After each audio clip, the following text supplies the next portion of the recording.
11월 첫 번째 주일입니다. 이 한 달 하나님께서 여러분의 발걸음을 날마다 인도해 주셔서 이번 달에는 감사할 일이 더 많아지는 복된 한 달 되시길 주님의 이름으로 축원합니다. 지난 여름 어느 날 제가 약속이 있어서 외출을 하려고 베란다 창밖으로 하늘을 본 적이 있었습니다. 장마철이라 당시가 날씨가 매일매일 오락가락하던 그런 상황이었기 때문인데요. 보니까 해가 나 있더라고요. 그래서 괜찮겠거니 생각하고 그냥 집을 나섰습니다. 버스를 타고 약속 장소로 가게 됐는데요. 버스 타고 몇 분쯤 지났는데 창 밖으로 보니까 저 멀리 하늘이 시커먼 구름으로 가득 차 있더라고요. 그러더니 얼마 후부터 비가 쏟아지기 시작했는데 장대비가 쏟아졌습니다. 버스 안에서야 비가 와도 상관없지만 이제 곧 내려야 되는데 그 내리는 곳에는 마땅히 우산이 살 곳도 없는 그런 데였습니다. 그래서 결국 비를 쫄딱 맞고 약속 장소까지 갔던 적이 있었습니다. 분명 집 안에서 창밖으로 봤을 때는 해가 나 있는 하늘이었는데 버스 타고 10분쯤 지나서 본 하늘은 전혀 그렇질 않았습니다. 저희 집에서 본 하늘하고 차 타고 10분 후에 본 하늘, 너무나 다른 하늘이었는데요. 제가 그때 비를 쫄딱 맞은 후에 깨달은 게 있습니다. 사람이 판단하고 결정하는 것도 어디에서 보느냐, 어느 위치에서 보느냐에 따라 얼마든지 달라질 수 있구나. 그걸 깨달았습니다. 오늘 본문에서도 어디에서 보느냐가 왜 중요한지 교훈하는 그런 사건이 나오고 있습니다. 이스라엘은 사울왕 시절에 블레셋과 전쟁을 벌였다가 치욕적인 패배를 당하고 하나님 말씀이 담겨있는 언약궤를 빼앗기는 그런 수모를 겪었습니다. 그러다가 다시 블레셋과 전쟁을 벌여서 승리하고 언약궤를 되찾게 됐는데요. 드디어 되찾은 언약궤가 다윗성으로 돌아오던 날, 다윗은 너무나 기뻐서 춤을 추었습니다. 그 모습을 오늘 본문 위 14절은 이렇게 전하고 있습니다. 다윗이 여호와 앞에서 힘을 다하여 춤을 추는데 그때 다윗이 배 에봇을 입었더라. 그냥 춤을 춘 것이 아니라 힘을 다하여 춤을 췄습니다. 여러분, 힘을 다하여 춤을 추는 것은 어떻게 추는 겁니까? 제가 춤을 잘 출 줄 몰라서 어떤 걸까 상상은 잘 안 가는데 다른 번역 성경을 보니까요, 덩실덩실 춤을 추었다, 그런 번역도 있더라고요. 아무튼 너무너무 좋아서 추는 춤이었을 겁니다. 그런데 뭘 입고서 춤을 추었느냐? 14절을 보면 배 에봇을 입었다 이렇게 나옵니다. 배, 즉 모시로 만든 에봇인데요, 쉽게 말씀드리자면 모시로 만든 속옷을 입고 춤을 추었다. 속옷을 입고 춤을 추는 거 일반적이지 않지 않습니까? 더구나 속옷인데 모시면 그 몸이 비칠 것 아닙니까? 그러면 다윗이 도대체 얼마나 좋았으면, 얼마나 기뻤으면 그런 차림으로 춤을 추었을까? 그런 생각을 해볼 수 있지 않습니까? 그런데 이건 다윗을 우호적으로 바라보는 시각일 때 그런 해석을 할 수가 있는 것이고요. 다윗의 이런 모습을 전혀 안 좋은 방향으로 생각한 사람이 있었습니다. 바로 그의 아내 미갈이었습니다. 미갈이 볼 때 다윗의 모습은 왕으로서 너무나 채통 없는 그런 모습이었습니다. 그래서 오늘 본문 16절 하반절을 보니까 미갈의 반응이 나오는데요. 다윗 왕이 여호와 앞에서 뛰놀며 춤추는 것을 보고 심중에 그를 업신여기니라. 마음속으로 다윗을 업신여겼습니다. 미갈은 사울왕의 딸이지요. 즉 공주로 자란 사람입니다. 공주로 자란 미갈이 볼 때 다윗은 출신이 어떻죠? 목동 출신 아닙니까? 미갈이 볼 때 다윗은요, 목동 출신이라 근본이 없는 사람처럼 보였을 겁니다. 출신 성분이 서로 다르니까 미갈이 다윗을 업신여길 수도 있지, 그렇게 생각할 수도 있습니다. 그런데 미갈은 선을 넘고 말았습니다. 본문 20절에서 미갈이 다윗에게 한 말을 보십시오. 다윗이 자기의 가족에게 축복하러 돌아오매 사울의 딸 미갈이 나와서 다윗을 맞으며 이르되 이스라엘 왕이 오늘 어떻게 영화로우신지. 굉장히 비아냥거린 표현입니다. 방탕한 자가 염치 없이 자기의 몸을 드러내는 것처럼 오늘 그의 신복의 계집종의 눈앞에서 몸을 드러내셨도다 하니. 무슨 뜻입니까?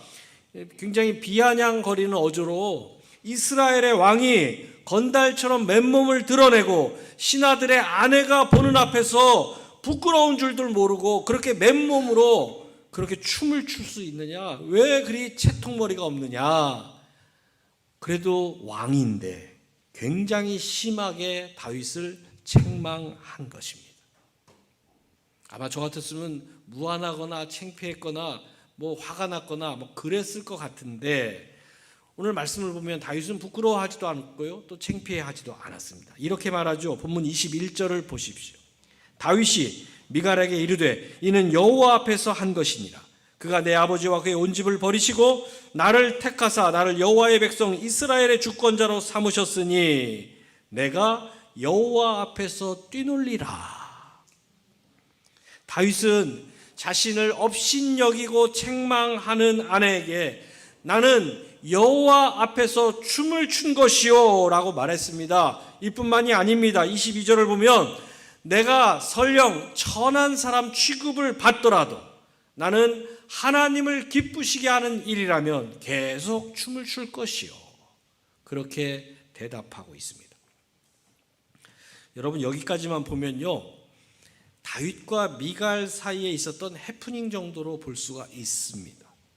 부부가 살면서 이런 정도의 입씨름 안 해본 부부가 어디 있습니까? 이보다 더한 이야기도 주고받으며 사는 게 부부인데요. 그러니까 해프닝으로 볼 수도 있는데, 그런데 23절을 보니까 하나님께는 이게 해프닝이 아니었습니다. 23절을 보십시오. 그러므로 사울의 딸 미갈이 죽는 날까지 그에게 자식이 없으니라. 말 한마디 잘못했다가 미갈은 하나님께 징계를 받았습니다. 사람이 살다 보면 실수할 수도 있는 법인데 이건 너무 심한 것 아니냐, 그렇게 생각하실 수도 있습니다. 그런데 여러분, 심한 게 아닙니다. 왜 심한 게 아닙니까? 미갈의 행동은 단순히 말실수를 한 것이 아니라 심각한 영적 문제였기 때문입니다. 어떤 문제가 있었습니까? 두 가지를 살펴보려고 하는데요. 첫 번째로 미갈은 다윗의 겉모습만 보았습니다. 집에서 강아지를 키우다 보면요, 어떤 특정한 행동이나 자세를 보일 때가 있는데요, 주인은 그 행동이나 자세를 보면 지금 배가 고픈지 용변을 보고 싶어 하는지 심심해 하는지 그걸 알아차립니다. 강아지를 키워도 그런데 미갈은 다윗과 결혼한 지 오랜 시간이 지났습니다. 그래서 남편 다윗에 대해 잘 알 수 있었을 텐데 다윗의 행동을 보고 업신여겼습니다. 물론 왕의 딸로 자랐으니까 미갈은 어려서부터 왕이 어떻게 지내야 하는지, 어떤 처신을 해야 하는지 잘 알고 있었을 겁니다. 더구나 부하들의 아내가 보고 있는 앞에서 속옷 차림으로 춤을 추는 거, 백보양보해도 이거 점잖은 행동이 아니지요. 하지만 저는 오늘 미갈의 모습을 보면서 참 안타까운 마음이 들었습니다. 남편 다윗이 미친 사람도 아니고 바보도 아닌데 왜 저런 행동을 하는지 겉모습만 보고 너무 쉽게 판단하고 행동했기 때문에 그렇습니다. 남편이 도대체 왜 저러는가 한 번쯤 돌아보고 살펴볼 수도 있었을 텐데 그렇게 하질 않았던 것입니다. 여러분, 다윗이 왜 그런 행동을 했습니까? 정신이 나가서요? 아니지요. 다윗은 하나님 앞에서 사는 사람이었기 때문입니다. 하나님 앞에서 산다는 것은 하나님이 원하시고 기뻐하시는 것이 무엇인가를 가장 중심에 놓고 사는 사람입니다. 사람의 시선보다 하나님의 시선, 그걸 더 의식하는 사람. 여러 번 말씀드린 것처럼 코람데오의 신앙이죠. 하나님 앞에서 사는 사람이었습니다. 그런 다윗에게 하나님의 말씀이 들어있는 언약궤가 다시 돌아온다는 건 너무너무 기쁜 일이었습니다. 그래서 힘을 다해 춤을 춘 것입니다. 미갈이 이걸 책망하자 다윗이 뭐라고 했습니까? 21절 상반절을 보십시오. 다윗이 미갈에게 이르되 이는 여호와 앞에서 한 것이니라. 다윗은 사람들 앞에서 춤을 춘 것이 아니라 언약궤를 돌아오게 하신 하나님 앞에서 춤을 춘 것입니다. 그런데 미갈은 겉모습만 보고 다윗이 채통머리 없이 춤을 춘다고 업신여겼던 것입니다. 어느 교회에서 예배 시간에 계속 이상한 소리를 내는 사람이 있었습니다. 10분이 지나도 그 소리를 계속 내고 20분이 지나도 그 소리를 계속 내는 겁니다. 그래서 사람들이 불편해했고 그 모습을 계속 보고 있던 그 안내를 서던 분이 가서 조용히 좀 해달라고 그렇게 주의 겸 부탁을 드렸습니다. 그랬더니 그 말을 들은 그분이 순간 너무너무 미안해하고 창피하면서 어찌할 바를 몰라 하더랍니다. 그래서 그 부탁을 했던 분도 당황을 했는데요. 나중에 사정을 듣고 보니까 그분에게는 틱 장애가 있었습니다. 소리를 내고 싶어 그런 소리 낸 게 아니었던 것입니다. 여러분, 겉으로 보여지는 게 전부가 아닙니다. 그런데 우리는 미갈처럼 겉모습만 보고 판단할 때가 있습니다. 오늘 다윗의 겉모습만 보고 판단했던 미갈에 대해서 하나님은 그냥 지나가지 않으셨습니다. 미갈을 징계하셨습니다. 왜 그렇습니까? 하나님은 외모를 보지 않으시고 중심을 보시는 분이기 때문입니다. 그래서 사울의 후계자를 찾던 사무엘 선지자가 키도 크고 용모도 준수한 엘리압을 하나님께 추천했습니다. 그러자 하나님이 이렇게 말씀하시죠. 사무엘상 16장 7절을 보십시오. 여호와께서 사무엘에게 이르시되 그의 용모와 키를 보지 말라. 내가 이미 그를 버렸노라. 내가 보는 것은 사람과 같지 아니하니 사람은 외모를 보거니와 나 여호와는 중심을 보느니라 하시더라. 요한복음 8장을 보면 간음하다 붙잡혀온 여인의 이야기가 나옵니다. 간음 현장에서 붙잡혔으니까 요즘 그 흔히 젊은 사람이 쓰는 말로 빼박입니다. 이건 어떻게 부인할래 할 수가 없는 그런 상황이었죠. 그래서 사람들이 이 여인을 비난했고 돌을 들었습니다. 그런데 예수님은 그렇게 하지 않으셨습니다. 보여지는 대로 판단하시는 분이 아니기 때문입니다. 그 여인이 뭔가 오해를 샀을 수도 있고 또는 그런 상황에 놓일 수밖에 없는 또 불가피한 그런 처지에 있을 수도 있고 아니면 억울한 누명을 썼을 수도 있기 때문이죠. 사회가 발전하고 인류 사회가 문명 사회로 진입하면서 법과 제도가 계속 발전을 했지요. 그리고 이 사법 제도를 통해서 좀 더 정교하게, 좀 더 합리적으로 사람들의 잘못을 판단하려는 그런 시스템을 만들었습니다. 1심, 2심, 3심까지. 물론 독재 국가에서는 여전히 단심제를 하는 데도 있고 재판 없이 처형하는 나라도 있다지만 그래도 문명 국가이고 민주 국가에서는 3심제를 다 채택했지 않습니까? 왜 한 번 재판하면 되지 3심까지 했을까? 제가 법학적인 그런 견해는 없지만 그냥 상식적으로 생각해 볼 때 1심, 2심, 3심을 통해서 재판관도 사람인지라 한계가 있고 잘못 판단할 수 있다라는 여지를 인정했기 때문에 그런 제도가 생겨났을 것입니다. 그래서 예수님은 보여지는 대로 바로 판단하시는 분이 아니었는데 사람들은 미갈처럼 그냥 보여지는 대로 판단했습니다. 현장에서 붙잡혔다니까 당연히 가늠했겠거니 그렇게 생각하고 돌을 들었습니다. 그런 사람들을 향해서 요한복음 8장 7절을 보면 예수님은 딱 한 말씀만 하십니다. 너희 중에 죄 없는 자가 먼저 돌로 치라. 여러분, 보여지는 대로만 보고 살면 돌을 들 일이 너무나 많습니다. 그래서 보여지는 대로 보았던 미갈은 남편인데도 다윗을 향해 돌을 들었던 것입니다. 여러분, 지난 한 달 살면서 미갈처럼 보여지는 겉모습만 보고 너무 쉽게 판단하고 행동했던 적은 없었는지 다시 돌아보시기 바랍니다. 돌아보지 않으면 새달 11월에도 다시 돌을 들 수 있기 때문입니다. 지금 벌어지고 있는 이스라엘 팔레스타인 전쟁도 그렇고요. 우리가 살면서 겪게 되는 미움이나 분노나 다툼도 그렇고요. 해결 방법이 없는 게 아닙니다. 들었던 돌 내려놓으면 됩니다. 그런데 그게 잘 안 돼요.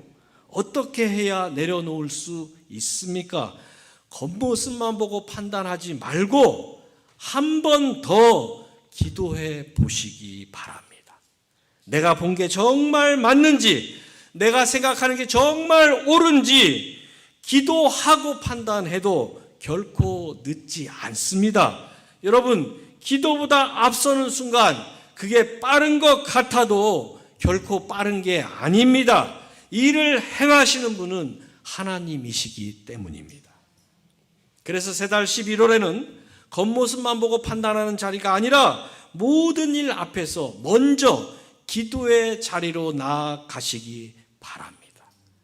그래서 오늘 미갈처럼 그냥 보여지는 대로 판단하고 행동해서 하나님의 징계를 받는 그런 안타까운 자리에서는 인생이 아니라 우리 주님처럼 정죄의 자리가 아닌 용서의 자리에, 그리고 미움의 자리가 아니라 사랑의 자리에 더 많이 설 수 있는 이 한 달 살아가시길 주님의 이름으로 축원합니다. 두 번째로 미갈은 다윗을 창문 안에서만 바라보았습니다. 오늘 본문 16절을 다시 보십시오. 여호와의 궤가 다윗성으로 들어올 때 사울의 딸 미갈이 창으로 내다보다가 다윗 왕이 여호와 앞에서 뛰놀며 춤추는 것을 보고 심중에 그를 업신여기니라. 미갈이 다윗을 창으로 내다보았습니다. 그러다가 춤추는 걸 보았고 다윗을 업신여겼습니다. 여러분, 동굴 안에서 하늘을 보면 하늘은 동그랗게 보일 겁니다. 그런데 그 동그랗게 보이는 하늘 말고는 동굴 안에서는 다른 하늘을 볼 수가 없습니다. 이걸 철학자 베이컨은 동굴의 우상이라고 불렀습니다. 그래서 하늘이 어떤지 다 보려면 동굴 안에 있어서는 안 됩니다. 동굴 밖으로 나와야 합니다. 그런데 미갈은 자기 방의 창문이라는 동굴의 우상에 빠져서 다윗을 바라보았습니다. 여러분, 창문의 특성이 어떻습니까? 창문 틀 안으로 보여지는 것만 볼 수 있습니다. 그런데 우리는 창문 틀 안에 보여지는 것만 보면서 다 보았다라고, 정확히 보았다라고 그렇게 착각할 때가 많습니다. 서두에 말씀드린 것처럼 제가 베란다 창문 밖으로 하늘을 보지 않고 문 열고 나가서 하늘을 보았더라면 그렇게 비 쫄딱 맞는 일은 없었을런지도 모릅니다. 그런데 우리는 종종 창문 안에서 바라본 채 그게 전부라고 생각하고 내가 다 보았다라고 생각하고 그게 진실이라고 믿을 때가 있습니다. 저도 그날 저희 집 창문 안에서 봤을 때는 하늘이 맑았습니다. 그런데 나와 보니까 그게 아니었습니다. 여러분, 그래서 창문 안에서만 바라보면 얼마든지 오해와 편견을 가질 수 있습니다. 그런데도 내가 정확히 봤다고, 내가 다 봤다고 그렇게 착각하며 살 때가 얼마나 많이 있습니까? 미갈이 그랬습니다. 창문 안에서 다윗을 보며 업신여기고 책망했습니다. 그 결과 미갈은 평생 아이를 갖지 못했습니다. 오늘 여러분은 어떠십니까? 창문의 선체, 창문 안으로 보여지는 것만 보면서 내가 다 봤다고 생각하고 충분히 봤다고 생각하고 판단하고 결정하고 행동하고 있지는 않으십니까? 누가복음 18장을 보면 바리새인과 세리의 기도가 나오지요. 두 사람이 똑같이 성전에서 기도했는데요, 바리새인은 예수님께 책망을 받았습니다. 기도를 대충 해서 책망받은 게 아닙니다. 율법을 안 지켜서 책망받은 것도 아닙니다. 금식도 헌금도 기도도 봉사도 열심히 했습니다. 그런데 책망받았습니다. 왜 책망을 받았습니까? 바리새인은 자기 창문 안에서 세리를 바라보았기 때문입니다. 자신은 율법에 정한 대로 금식도 헌금도 기도도 잘하고 있는데 세리는 금식도 못하고 헌금도 못하고 사람들에게 손가락질만 당하고 있으니 얼마나 한심스러웠겠습니까? 하지만 세리는 직업상 일을 하면 할수록 죄를 지을 수밖에 없는 그런 사람이었습니다. 그래서 주님이 보실 때 세리는 정죄의 대상이 아니라 긍휼의 대상이었습니다.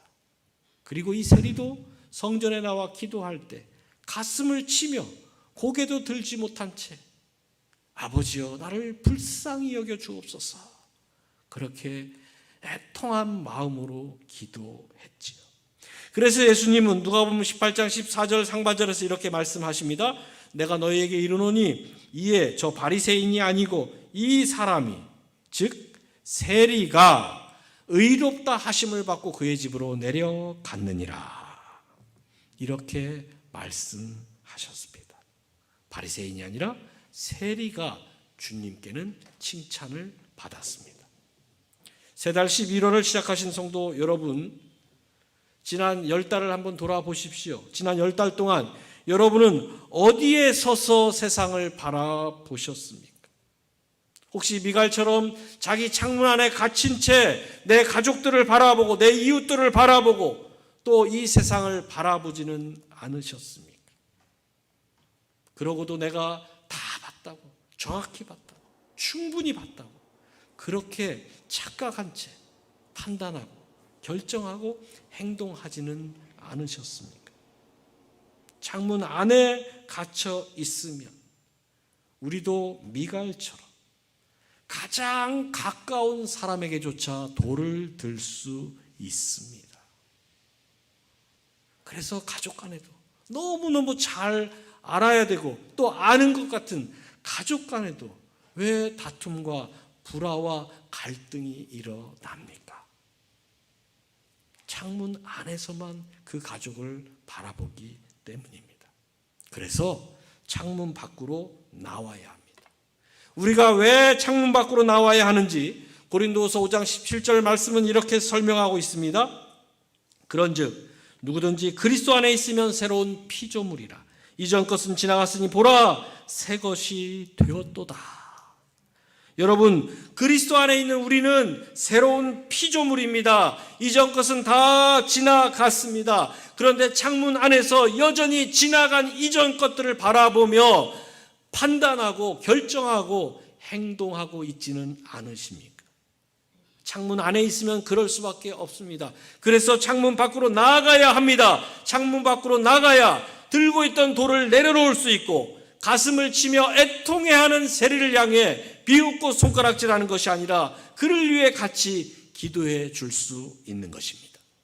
그래서 새달 11월에는 여러분 결단하시고 창문 밖으로 나가십시오. 그래서 우는 자들이 있을 때 함께 울어주고 웃는 자들이 있을 때 함께 기뻐해 줄 아는 그런 한 달 살아가시는 여러분 되시길 주님의 이름으로 축원합니다.